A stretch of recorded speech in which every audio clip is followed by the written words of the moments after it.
Welcome to this special episode of Alpha Bunga Bunga, the global politics podcast at the end of history. I'm Alex Hochuli.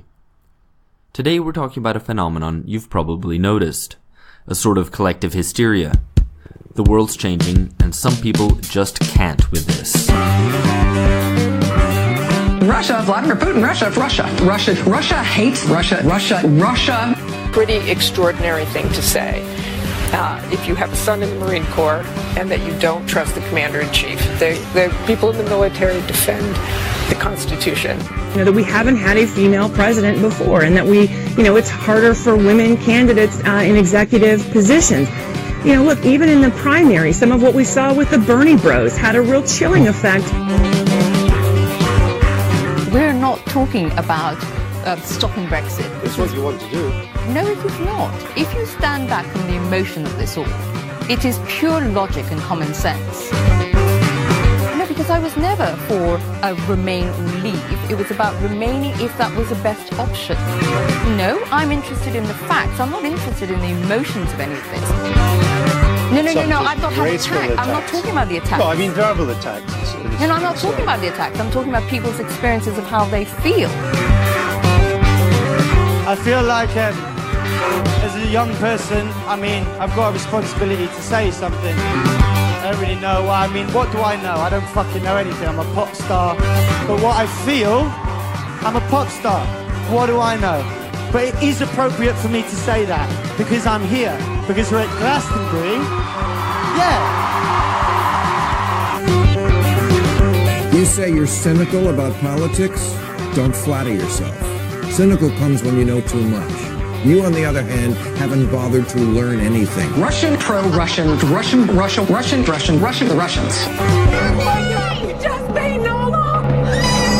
Hi listeners. You may know someone who evinces these symptoms. That acquaintance who thinks that Putin put Trump in the White House, and also that Russia's still communist.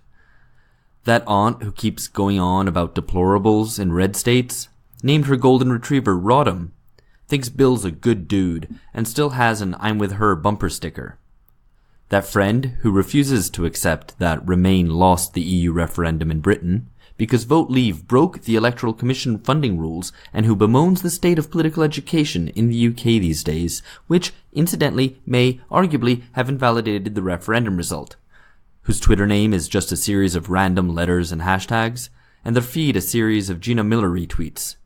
And who extravagantly declares they're going to renounce their British citizenship on the 27th of March 2019. Or your Tinder date who insists that Bernie Sanders is unwittingly doing the bidding of Russia. Yes, it's a sort of derangement of a certain type of liberal that increasingly affects whole swathes of the establishment in the US, the UK and beyond. There's a prehistory to this though. Back in 2003, the US conservative pundit Charles Krauthammer coined the term Bush derangement syndrome, which he defined as the acute onset of paranoia in otherwise normal people, in reaction to the policies, the presidency, even the very existence of George W. Bush. There were similar cases elsewhere. In Italy, for example, liberals in the 2000s upped the rhetorical ante, calling for a new National Liberation Committee to fend off Berlusconi. But now something different, bigger is happening. We're living in the world marked by the political consequences of the 2008 crisis. You can point to the events of 2011, like the Arab Spring, student protests, and Occupy, or to 2013 and the global protest wave in places as different as Brazil or Turkey, or, most relevantly, to 2016 and Trump and Brexit. Wherever you locate the cause, the consequence is that the liberal establishment's heads have fallen off. Just watch MSNBC or read The Independent, listen to leading US Democrats or never Trump Republicans. Try to argue that war with Russia might be a bad thing. You know what I'm on about. What we're going to do here is lay the liberal establishment down on the shrink sofa. Lots of people on the left have discussed, analyzed, or mocked elements of liberal hysteria. Here we're going to offer a systematic account. An anatomy of liberals' inability to accept, explain, and respond to the breakdown of the neoliberal order and the end of history. Alright, so we're going to talk through some of these symptoms here. I've got Ben Fogel with me here in São Paulo. We have Phil Cunliffe in Canterbury, UK, and George Hoare in London. I think, as we've said, the fundamental features of this sort of liberal derangement is the inability to accept, explain, and respond to political change. So let's start with accepting, right? This sort of cognitive disorder, the inability to accept political change. I think, Ben, you're going to talk to us about one of the first symptoms, right? Yeah, I mean, like, we have so many examples in the last few years that there's sort of incredulity and denial of political change. Things have changed. Big events. We've got Brexit. We've got the election of Trump. We've got the rise of a sort of new left. And at each turn, you find people just deny it ever happened or pretend it was somehow some sort of thing that can be reversed or it's not going to have any real effects. It's like a collective denial that people can just wish it'll go away. And it's not like just random individuals doing it. You see it in like opinion makers, policy makers, people with actual power, guys. I mean, it's weird. Yeah, and I mean, like, the examples you've given are like US and UK ones. And to be fair, a lot of these symptoms are US and UK ones. But it goes beyond that because, I mean, you know, take an example for Brazil, the 2014 elections, which was the Workers' Party trying to win power for the fourth election in a row, win the presidency for the fourth time in a row. The centre-right were like, okay, now we're sure we're going to kick them out. They lost, and then they completely threw their toys out of the pram and already started scheming to kind of overturn those election results and eventually managed by impeaching the president. So the kind of liberal derangement goes beyond just the US and UK. It does, though. I would say, I mean, it operates in peculiar ways, though, as well. So one thing I've noticed in the UK in particular is among the British middle classes, on the one hand, they're attacking Brexiters and attacking Leave voters and the rest of the electorate as being kind of insular, narrow-minded and parochial, self-interested, not thinking about the greater good, our connections to Europe. And on the other hand, at the very same moment, they're incredibly insular because they act as if Brexit Britain is the only country with problems. And this refusal to accept that it is part of a broader kind of fragmentation and breaking down of the current status quo. And they simply, so there's no kind of reckoning with what's happening in Italy, no reckoning with what's happening in Austria, no reckoning with what's happening in France, no reckoning with what's happening in Germany, no reckoning with what's happening in Sweden. Brexit Britain is the only country that's kind of drifting away and everybody else is fine and we're the only country with problems. So the incredulity expresses itself in different ways. Did you know that reckoning in Dutch means the bill? So if you ask for the reckoning, so there is no, they're not accepting the bill. They're not accepting the bill, that's good.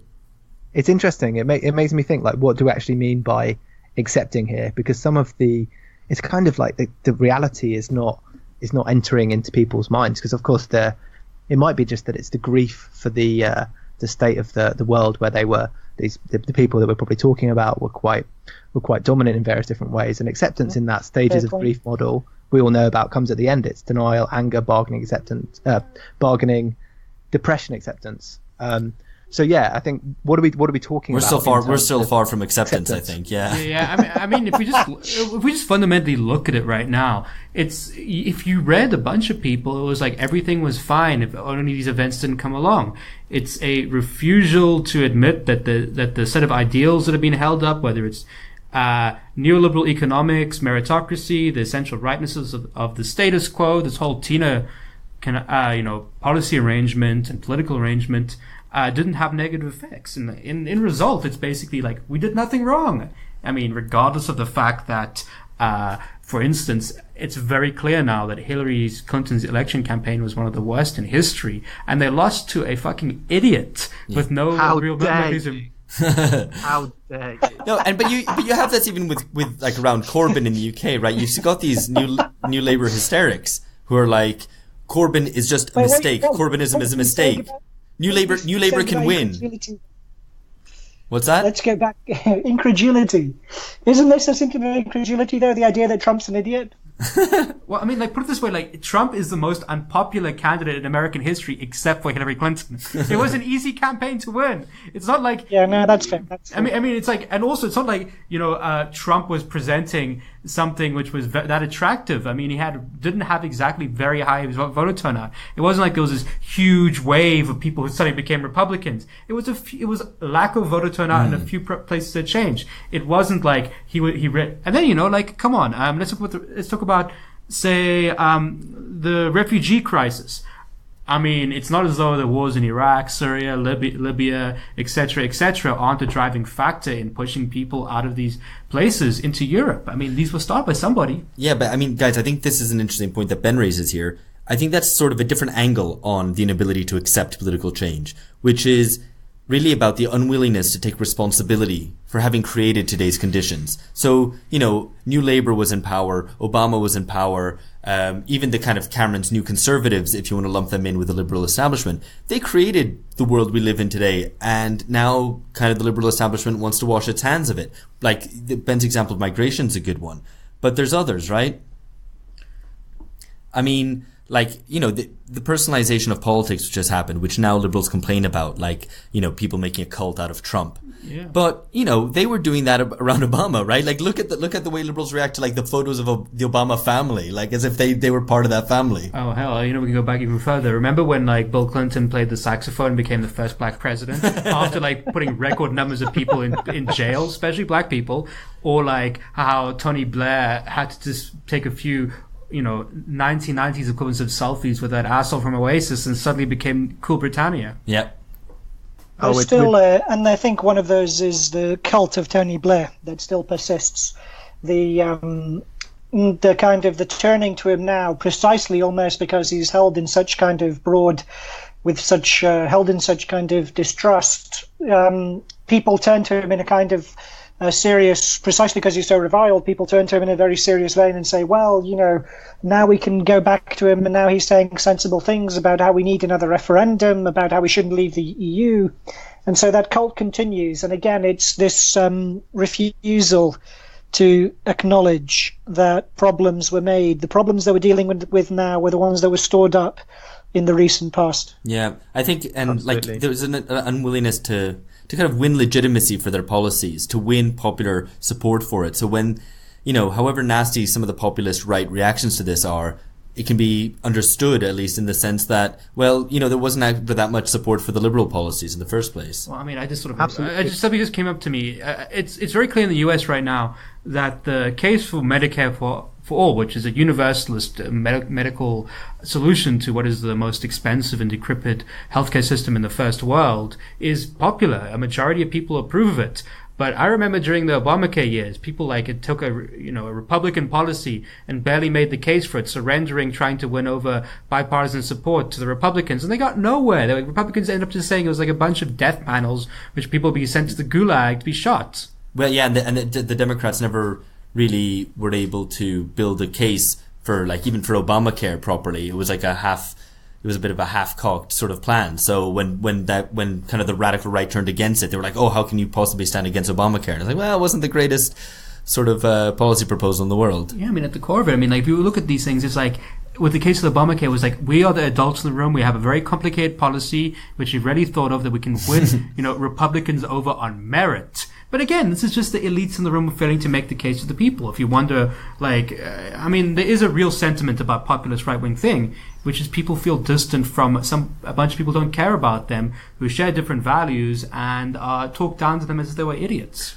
And we're going to get onto that, actually, because we've talked about the inability to accept political change, but they also have an inability to explain political change. They can't really explain to themselves, to the world, why they might be losing. And I guess one way of looking at this is moralisation, right? George?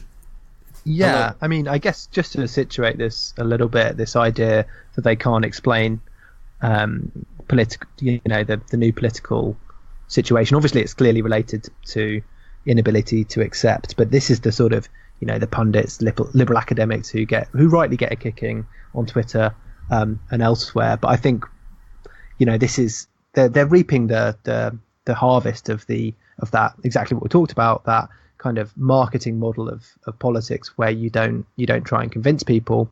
And one key dimension of this was moralisation, this replacement of politics as interests with ways of doing politics. And I think the kind of classic symptom of this at the moment is this is it nostalgia, but just this looking towards the West Wing, and the number of people who've gone back to rewatch it as this kind of safety blanket, because it clearly applies at the moment the idea that either doing a political decision is a moral one and it's either good or it's bad, it's good or it's racist.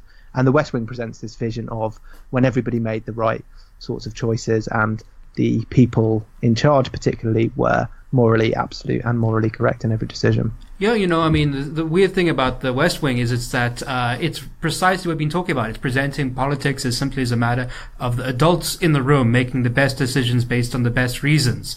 I mean, it turns what is a game of power and opportunism and money into something which is basically common decency, which doesn't really reflect the fucking feeding frenzy we see in, especially in American politics, to get corporate money.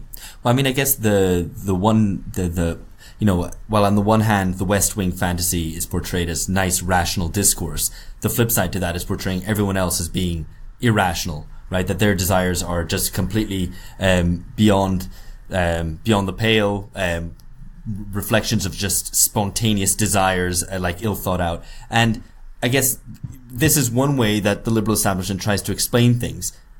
I guess another way to put this is to say that they don't have a belief in political causation. They literally can't explain why political phenomena occur. Yeah, it's almost like, Brexit was a sudden, wind of racism that swept the country and explained it all. So yeah. I guess my take on this is that there was such an acceptance of there is no alternative that when there was an alternative, it's beyond the realms of politics. It has to be a different sphere of society or a different sphere of human life. So I think you see some good examples of this. So, and this is clearly a failure of liberal explanation of contemporary politics. Pundits and Brexit, who actually predicted that a binary decision would go one of two ways. I mean, it was kind of ridiculous actually that there's such a lack of explanatory power amongst professionals. Corbyn, his unexpected rise, which led to a few book eatings, or one in particular. This idea that you're gonna have to flesh that one out. You have to remind us. This is a great moment. I think our listeners can Google it, but I can paint a picture of somebody who actually I think is now one of the most perceptive analysts, precisely because they went through the literal process of eating their own words. And this is Matthew Goodwin, who said that Corbyn wouldn't poll 37%, and if he did, then he would eat his own book, and he did. And clearly he absorbed the knowledge through chewing and digesting this. But no, I think it's weird, isn't it? Because there's a flip side to this as well. And this is, to return to Clinton's disastrous campaign. There was a model from which there could be no deviation. There's no, politics can be modelled very, very algorithmically, and that's how you dedicate your resources to winning this political battle. And there's no room for actually the political action of the party or the candidate is just responding to static circumstances. Yeah, and then you've got the kind of self-exculpatory rhetoric where any kind of election loss, referendum loss, has to be explained by reference to outside interference.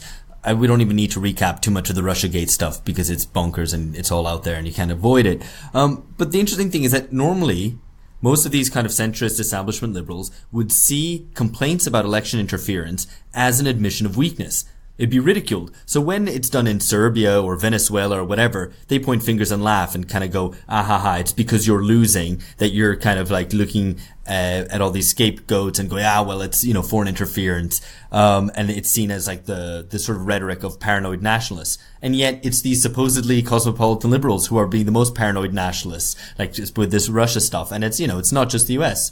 It goes far beyond that. It's in France now, it's in the UK and so on. Yeah, I mean, this whole stuff there's somehow sort of some new Warsaw Pact being coordinated by Putin of all the horrible, nasty men across the world, makes them sound like a bunch of losers who don't know how to respond, that are just don't have for all they talk about, we're the only ones that know how to win as compared to the left, these elections, because we understand that what the masses really want, it's bread and circuses or whatever, or like privatization and finger wagging, but they lose, and they're losing really badly. Like the French Socialist Party's fucking dead, the German Social Democrats is dead. Personification was coined for a reason. Yeah. They're losing, and they haven't even got sick of losing yet. But I think that another angle to like kind of not being able to explain things, not really believing in political causation, is portraying your enemies as driven by some innate identity which they can't get beyond. It's not rational. So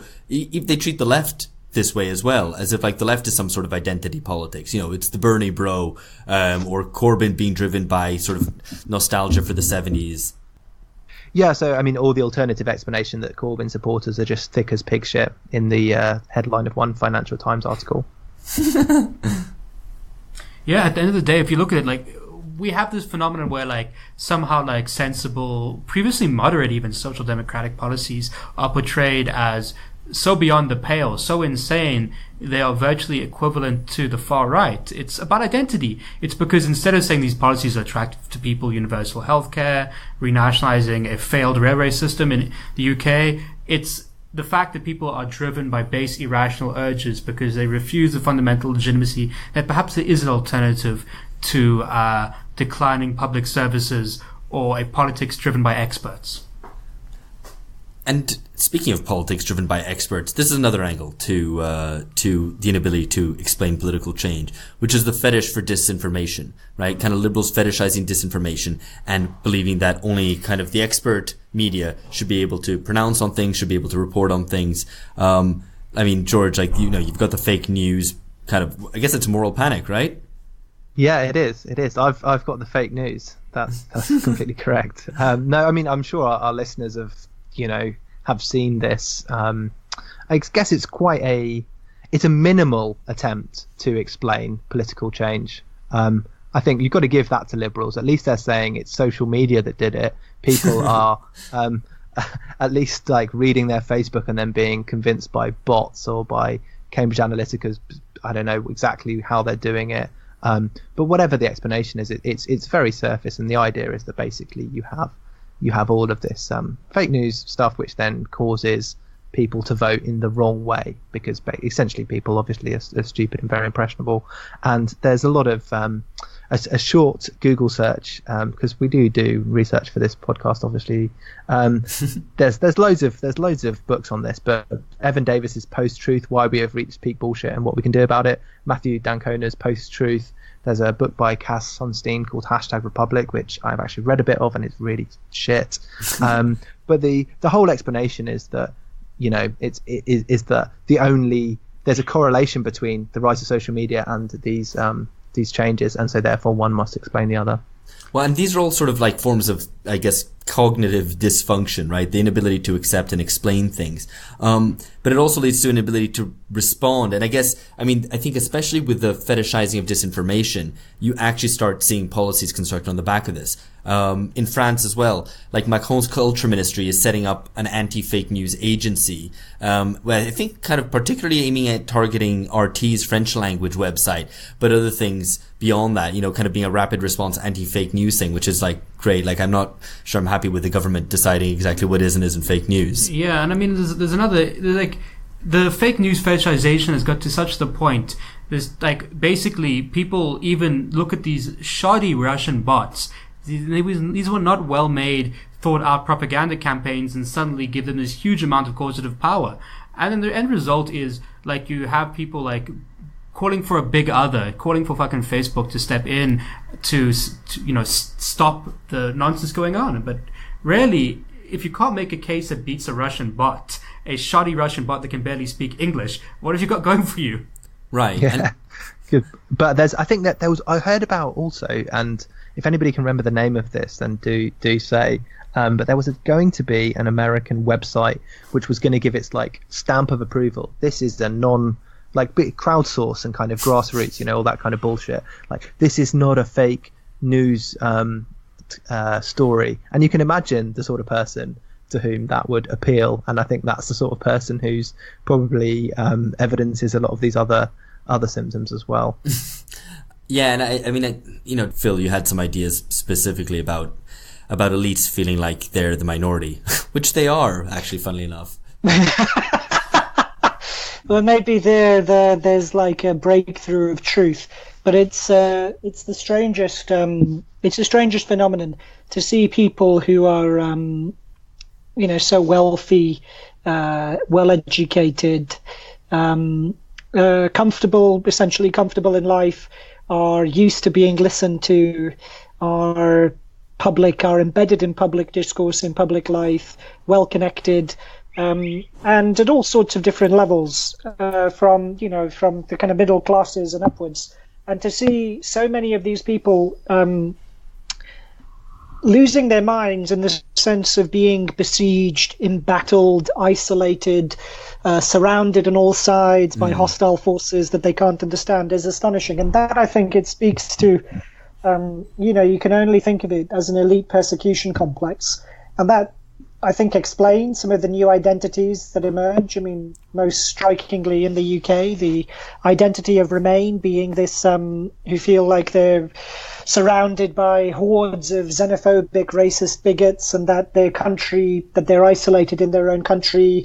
But also, and this is maybe the most striking of all, is the language of resistance. Oh God, yeah. Hashtag resistance. Because that's strangest of all, to take the kind of to attempt to kind of claim the idea of being in small underground movements, fighting the Nazis in desperate circumstances, and to think that there's any comparison between people who voted for Hillary or people who voted to remain in the EU and fighting the Nazis in the midst of the Second World War is just so incredibly unhinged. To claim the label of resistance for that is just, I think it speaks to the depth of that derangement. But what they're actually doing in resistance, I mean, a lot of the time, I'm going to first acknowledge in the US, there are a lot of people actually doing resistance, organizing against Trump's egregious policies, but the resistance TM is like fucking posting on Facebook, rarely, going deep behind enemy lines, picking up armed caches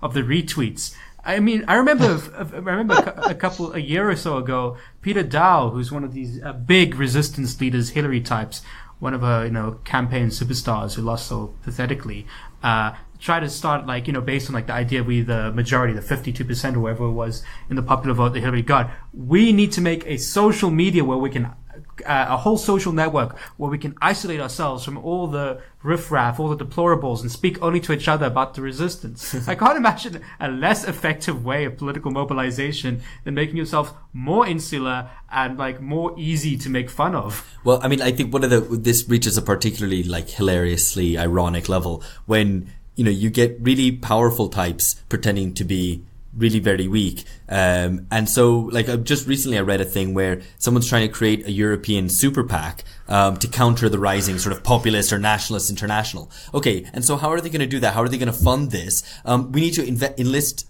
the business community to defend liberal values. I mean, first of all, the business community is going to go where it can make money. I'm not sure it's too bothered about defending liberal values. And secondly, if you're going to be hashtag the resistance, I mean, enlisting business to resist political change, I don't think it really flies. I mean, the whole thing is it's very clear with this causation stuff that we were talking about earlier. They don't really have a account of going of what's happening, because they don't have an understanding of power. Yeah, well, and also winning people over, gaining legitimacy for their ideas, that's kind of somehow not part of politics for them.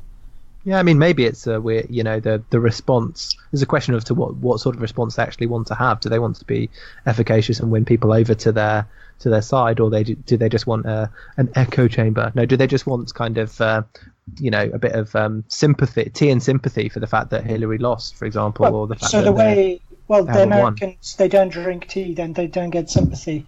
But the way in which it's brought in is, or the way in which the attempt is to make the case is through hysteria of catastrophe. So catastrophism reigns, and Project Fear, you'd think, the lesson would have been learned about how Project Fear failed to convince people in the UK, at least, to vote to remain in the European Union. But nonetheless, it just continues to accelerate. And the sense of end of days, that leaving the European Union is so inconceivable, and that the damage, everything that, everything from the foundations of buildings to, the trains running, electricity existing, water, turning on the taps and water flowing, all of that, if you read the Remainer analysis, is dependent on being members of the European Union. Hey, and you know what? And if Brexit is fascist, it would surely make the trains run on time, not make them run on time.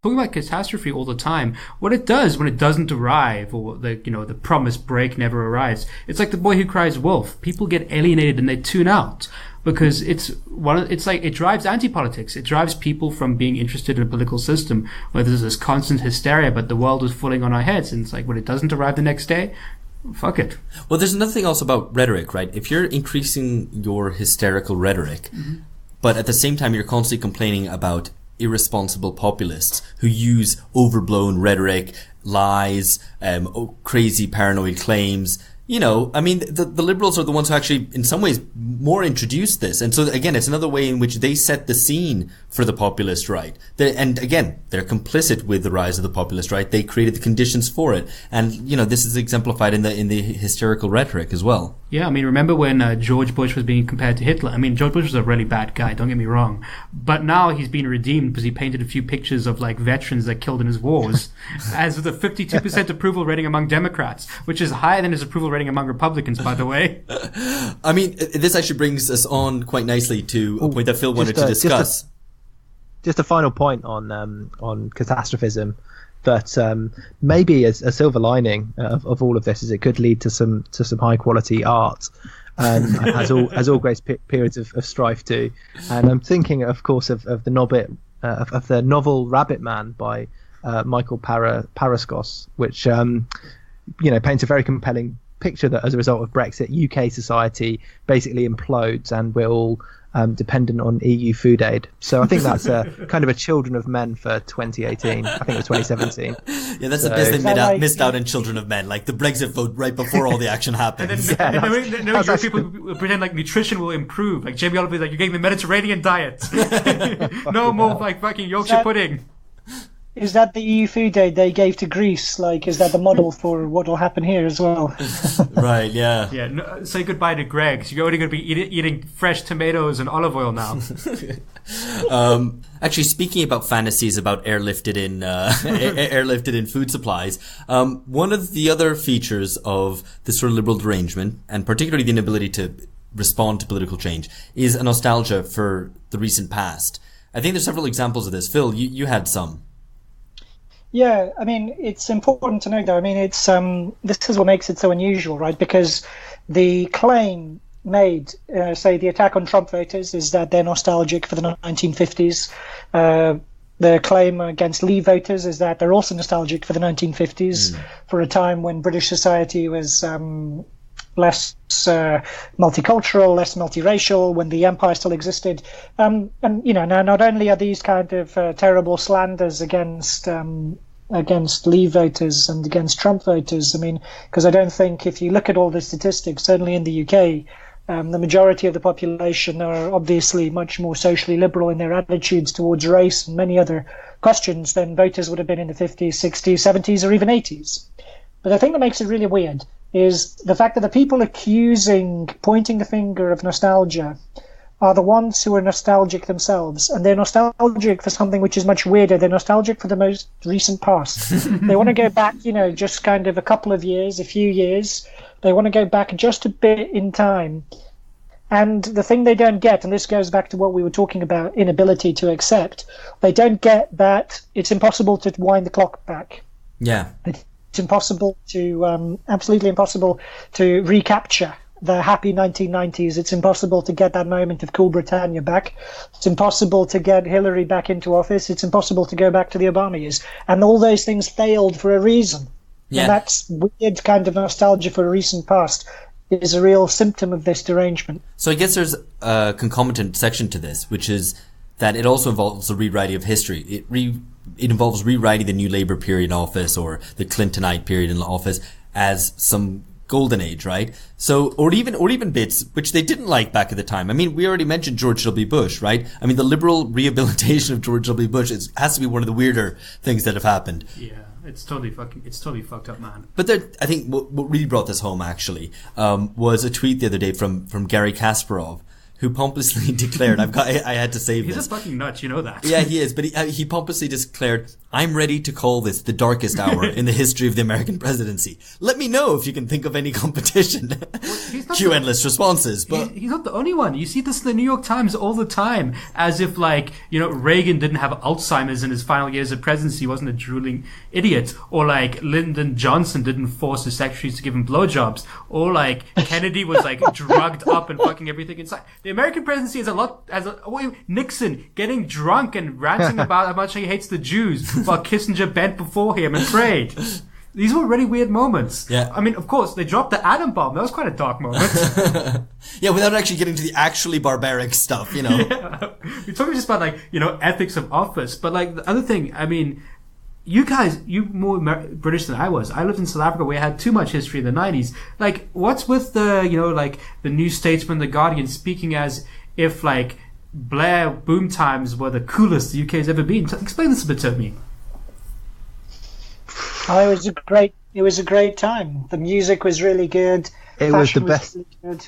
It was the best of times. It was the blurst of times. I mean, it was. It's a bit like boomers being nostalgic for the 60s, you know? It's yeah. It's weird. So Simon Reynolds, this is on a slightly different topic, but Simon Reynolds' book Retromania is really interesting because he identifies this in culture, basically in music, this cultural fascination for the recent past. So people can actually, normally nostalgia is something that you didn't experience, so you can't be expected to remember how shit it was. That's why it's weird that Helen Lewis is reading old Blair speeches and getting a bit kind of hot under the collar, because it's you remember how that was not the best time, surely. But if in the 50s or 20s or whenever, if you weren't alive then it's a bit more reasonable in some ways that you've created this dreamscape. But 1998, I don't know, what? Well, I can't explain it better. I guess this is why they end up doomed to repeat it.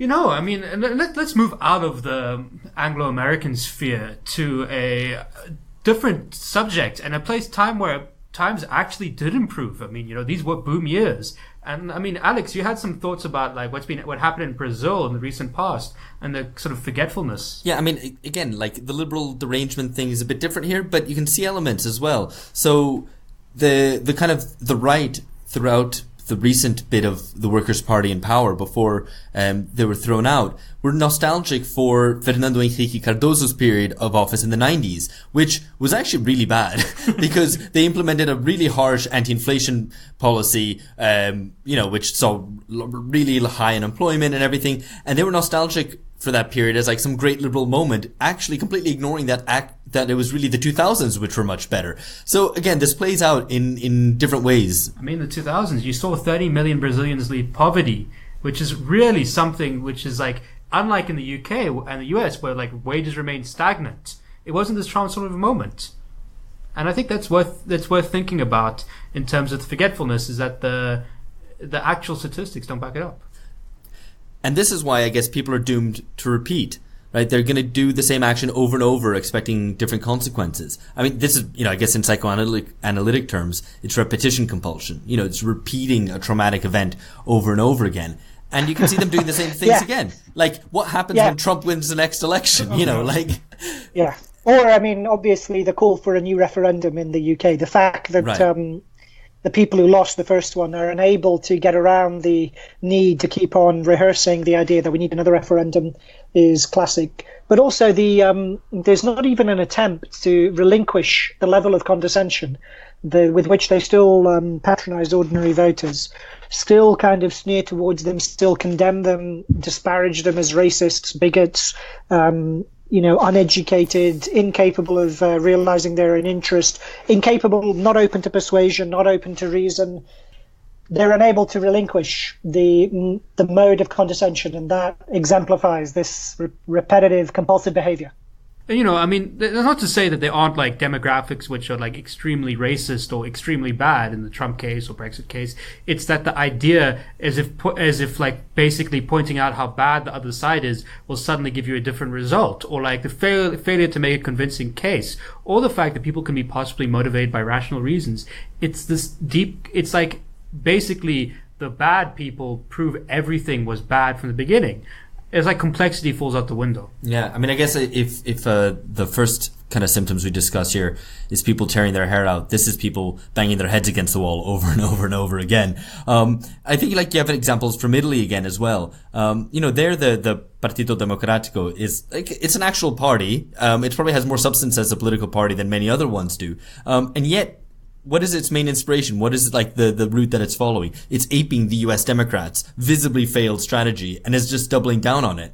And at the same time, they're basically just allowing their base to wither away. You know, this is a Partito Democratico which came out of the old Italian Communist Party. So it has kind of roots, and yet it's just letting it all wither away by trying to ape the US Democrats. So it's a form of repetition and imitation at the same time. I mean, the example's perfect because remember, they originally came into this sort of strategy because of the fear of Berlusconi, and they completely kept on calling Berlusconi was the end of everything. He was the worst. He had undermined democracy. I mean, Berlusconi was many things.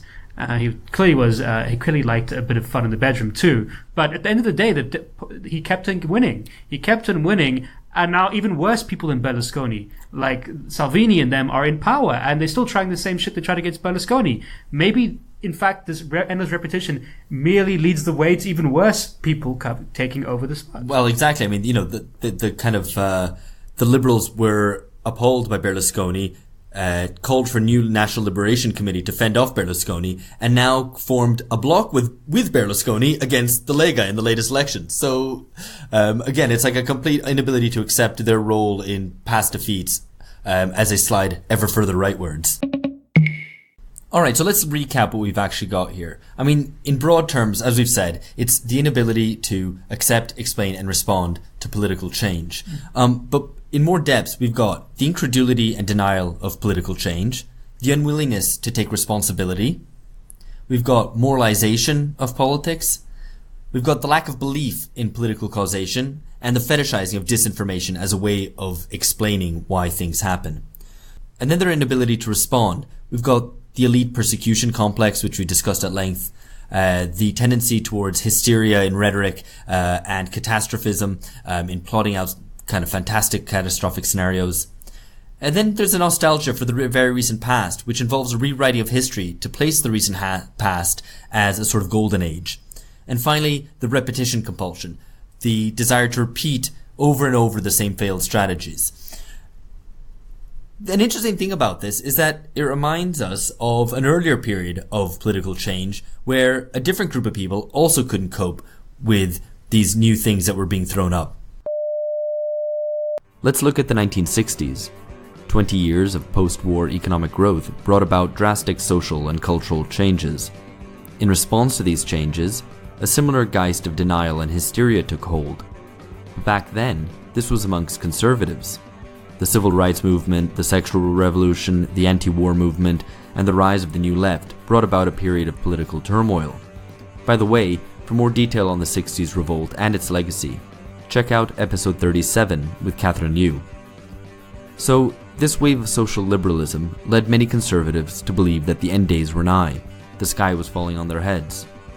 Conservatives responded with incredulity, disbelief. They claimed that their changes were brought about by evil communist conspiracies and mysterious forces beyond reason, animated by a hatred of Christ, the family, and social order. Crazed conspiracies abounded, taken to the mainstream via new organizations from paranoid groups like the John Birch Institute to the new evangelical churches that sprung up across the Sunbelt, promising salvation and prosperity, and also acting as a safe space for those alienated by blacks, women, and gays entering the public sphere. The denial, delirium, and hysteria that occupy us presently were acutely demonstrated by conservatives back then. But in the 1970s, conservatives reacted with a plan. They crafted a new strategy, built a new base, and championed a fusion of neoliberal economics with social conservatism that came to be known as the New Right. They took power and transformed the world. But it was actually the neoliberal economics and politics, rather than the social conservatism, that ended up having the greatest impact.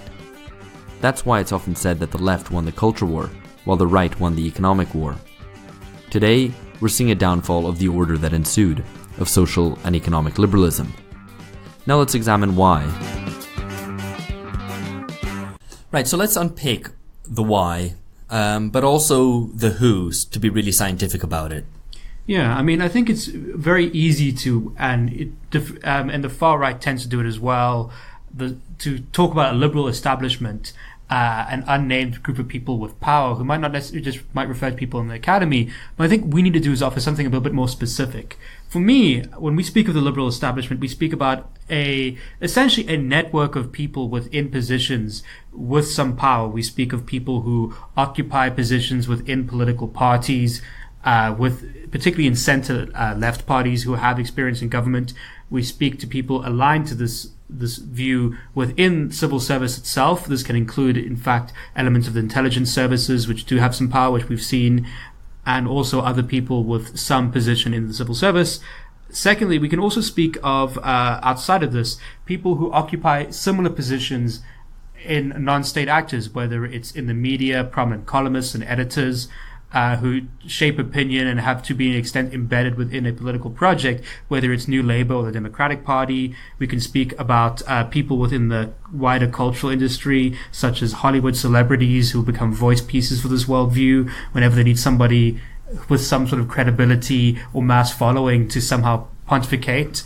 And we also have to speak about think tanks and NGOs. Crucial to the way that these politics, especially these focus group politics, have characterized third way liberalism, have been these NGOs, these endless people who have expertise, and think tanks who do these polling, these focus groups, who actually then get called to run the campaigns when it comes to election season. And these people have what unites a lot of these people is they have a vested economic and political interest in keeping this narrative going, because in the case if you're an NGO or think tank guy, you got to justify having a job even though you messed up the Hillary campaign, for instance. Or if you're an a media editor, it's against your interest to argue against the politics that you've made your identity and your project about excluding.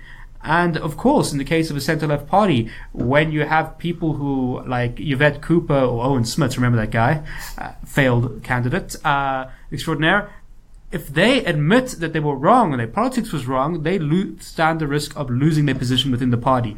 So what we want to say, it's not the hysteria is underground by the insecurity of these people in these networks, and there is a political and economic factor which makes them defend these groups more so than just collective irrationality.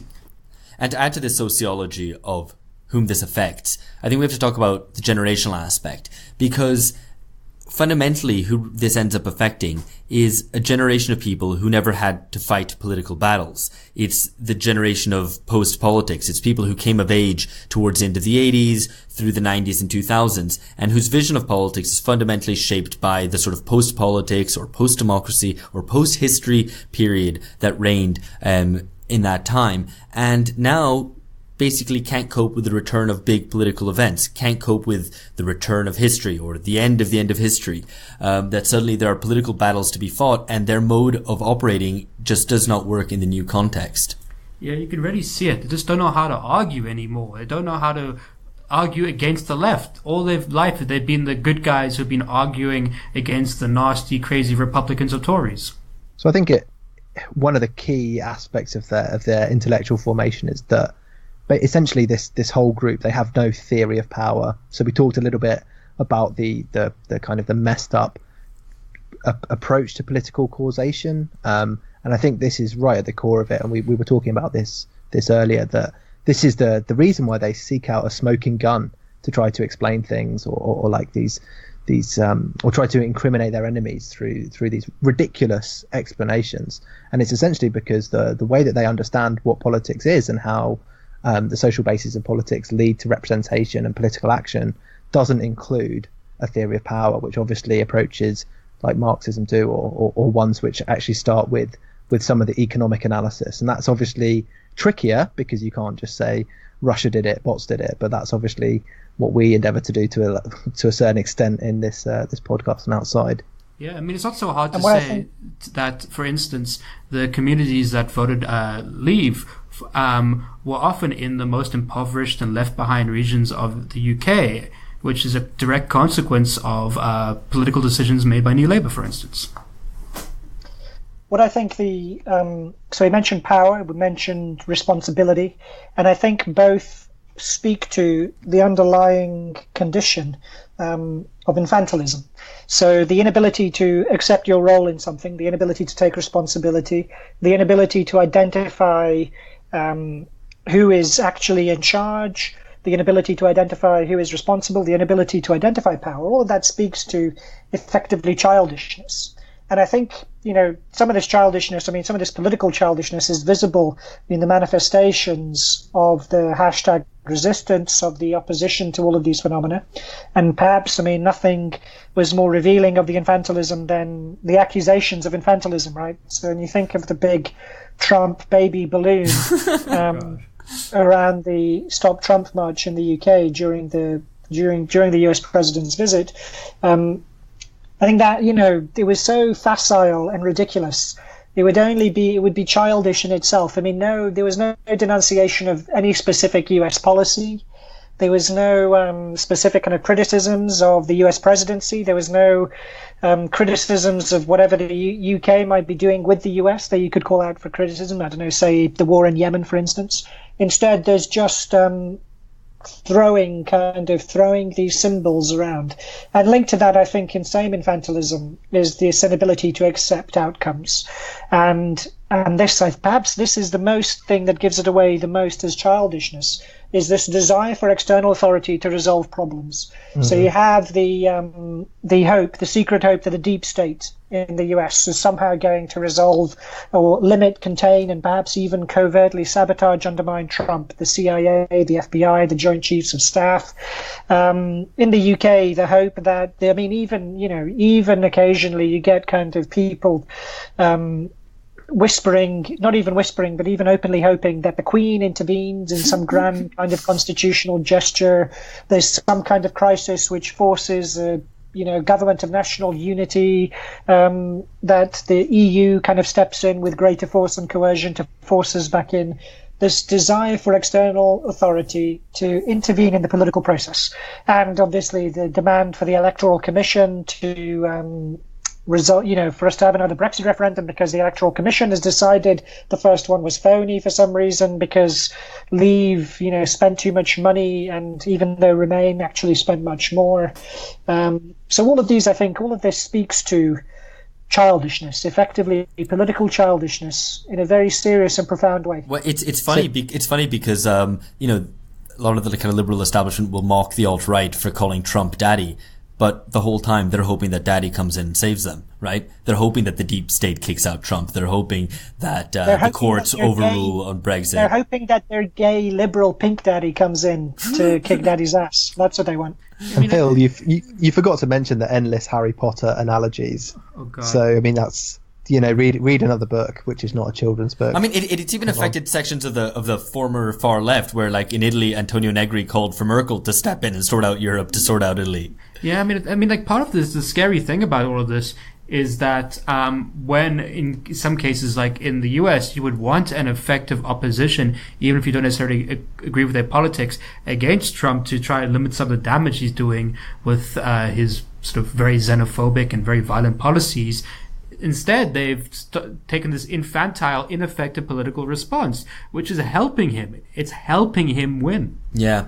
And something that distinguishes these liberals, these contemporary liberals, from some liberals in the past, is something that I referred to in the point that I made about generations a second ago, is that they're used to a sort of way of doing politics which is effectively post-democratic, right? And one way that they do this is putting people in fixed marketing categories, right? Everyone exists in these little boxes, which can then be polled, and then each little box acts as a sample for a larger set of the population, and everybody's fixed in these. You know, you might get your left behind in like provincial post-industrial towns, you get your blah blah blahs and the blah blah blahs, and everyone votes in their own way, and that's all that there is to politics, and it's just about shifting the boxes a little bit.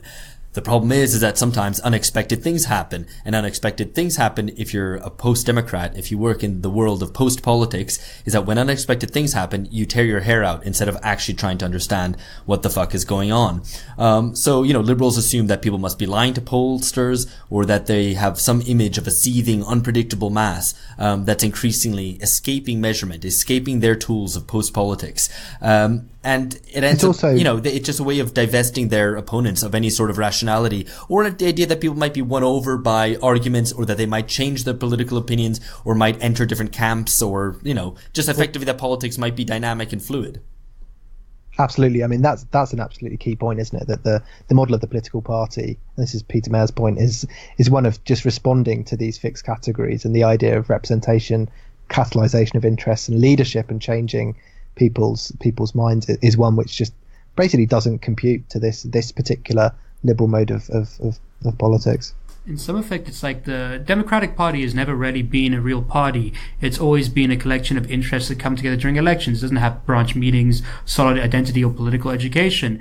But in Europe, where you have a tradition of mass parties, beginning with the Social Democratic Party mentioned earlier, that had strong party identities and traditions and branch levels, the modernization of the political system was portrayed to be more like the Democrats. And we've just seen the colossal failure that modernization is actually less modern, because you just have these weak things with no identity and no real base. And I think linked to that is the abandonment of liberalism in the name of liberalism. And maybe most telling example of this behavior is one example from Britain is the People's March. So this was the demand for a second EU referendum. And the fact that it very self-consciously and explicitly aped what it took to be the discourse of leave, of populism, and adapted it for its own. So the People's Vote, we want a People's Vote, it's a People's March, taking, in fact, popularizing itself effectively. So that liberal, what you get, in fact, is a kind of yuppie populism, or simulacrum of populism. And again, it speaks to the fact there's total inability to accept, explain, and respond to the actuality of the Leave vote. And, you know, the most obvious kind of example of that is in France. So you have a liberal strongman in the form of Macron, who puts together this party from the kind of wreckage and ruin of the socialists and French liberals. It's highly personalized. You know, famously, his party En Marche has his monogram as its initials, EM. It's based around this incredibly strongman vision, which is exactly what the liberals accuse populists of doing, of kind of longing for authoritarian strongmen to seize charge and wield the executive power to get things done. So what you have effectively is the people who are contributing to the erosion of all the political and social gains of liberalism are the liberals themselves. And again, their failure to actually concretely respond to the problems that populism is a symptom of.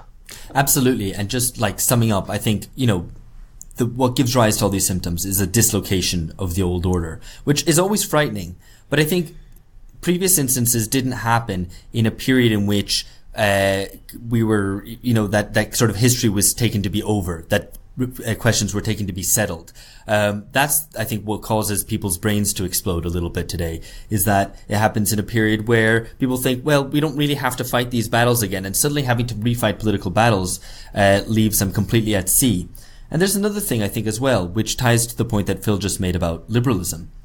Normally, it was conservatives, real conservatives, who balked at change. But now it's liberals suddenly being faced with change. And normally they're the guys who are like pro-change. They like change, they like modernization. But suddenly when it's not exactly in the way that they want or the way that they foresee, they can't cope with that. They can't accept it, they can't explain it, and they can't respond to it. But that's all the time we're going to have today. We are back actually on a very similar theme next time round, when we're talking about the more historic contradictions of liberalism, when we examine the work of Domenico Losurdo and especially his work on liberalism. Catch you later. Bye-bye.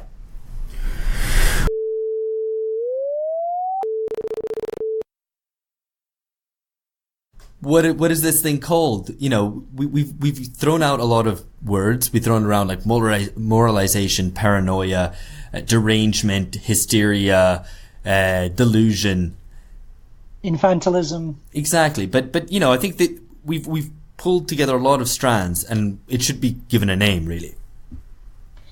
So the name that came to me, I don't know why this name came to me, but it's, I think, one that kind of captures the syndrome. Perhaps paranoia at the end of neoliberal syndrome. How about that? The acronym for this particular kind of malady would be PINOS. Yeah. I'm not sure. But I mean, like, the words there are important. But I think the thing about that is that it's not just paranoia, right? There's other symptoms. Well, you don't like PINOS, Alex? You don't like PINOS, no? That's another issue I have with it, but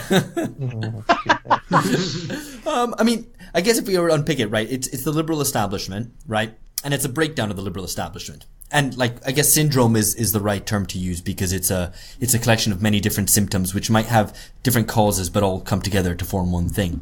And it's a kind of postmodern thing, right? So it's like a postmodern liberal establishment breakdown syndrome. It's plebs of the problem. No, you're not happy with that. It seems a little bit wordy. End of neoliberal syndrome, Eno. Come to think of it, like, neoliberal order is not over. I mean, neoliberalism is still here. We don't have much of an alternative yet. Right. So maybe if we talk about more about the liberal establishment, it's a breakdown of the liberal establishment. BLE. We need another letter. Bleh. Hysteria. Bleh. Bleh. BLEH. Bleh. It sounds like man, Blair. It sounds like Blair, like Tony Blair. Yeah, that could work. Oh, there you go. My suggestion, which was actually rereading it, isn't that good. Neoliberal tantrum disorder doesn't have a good acronym like all the others do, so there's no joke there. No. It's never going to get off the ground. It doesn't have good branding. It's terrible. I mean, you know, back on. No bad ideas in a brainstorm. Except for that one, but like, I mean, right. So what if we just have like the neoliberal order breakdown? It's because it's breakdown of the BNO doesn't really. So what about neoliberal order breakdown syndrome, or N.O.B.S. N.O.B.S? Well, I mean, you got a case of the N.O.B.S. I like it. There's a bunch of knobs promoting this shit too. I mean, who could be more of a knob? What's a guy, Dan Hodge? Dan Hodges has a bad case of the N.O.B.S. He has like a fucking terminal case of the N.O.B.S. Yes. It's like, how can one man be so wrong so many times without realizing it? Terminal case of the N.O.B.S. He is a knob. There we go. Well, maybe we'll go with that.